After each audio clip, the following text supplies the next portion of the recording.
my name is Tori Hirsch, and I'm an attorney here at the Nieves Law Firm in Oakland, and I am going to share with you a little bit of information about why mediation might be required in your restraining order.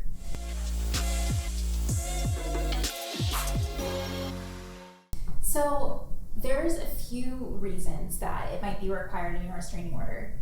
The judge, I think, is the most important reason and the first reason that you would be sent to mediation. Basically, judges don't want to hear everything. If they take a look at a case and they have some kind of indicator that they think the case can be mediated, they're going to send it to mediation.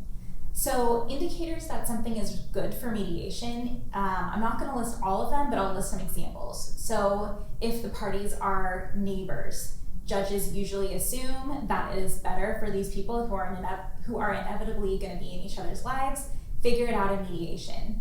If the dispute is kind of low stakes, like doesn't involve violence, just involves something annoying, that's something that can go to mediation. If the dispute is clearly going to resolve itself soon and the need is just for some kind of restraining order to maintain the status quo before the situation resolves, that's another situation where the judge might send it to mediation.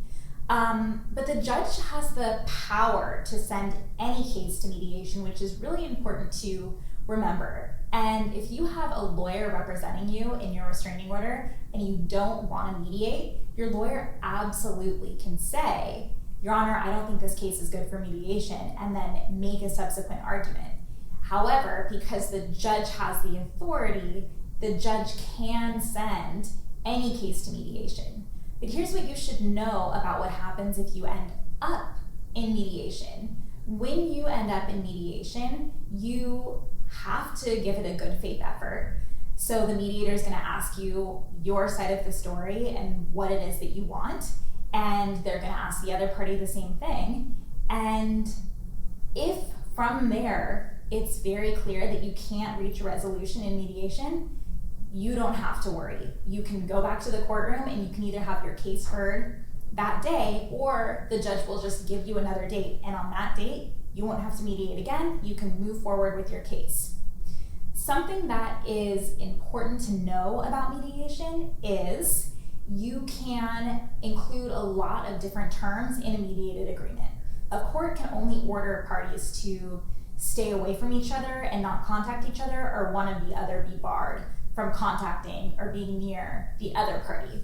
So if you go to mediation, you are able to come to an agreement that includes a lot of different conduct that you want to see addressed that a court actually can't address.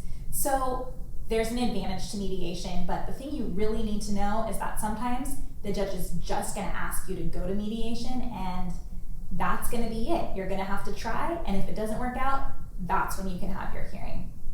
So again, Tori Hirsch, attorney at the Nieves Law Firm. We handle a lot of restraining orders, so please give us a call if that's something you're interested in.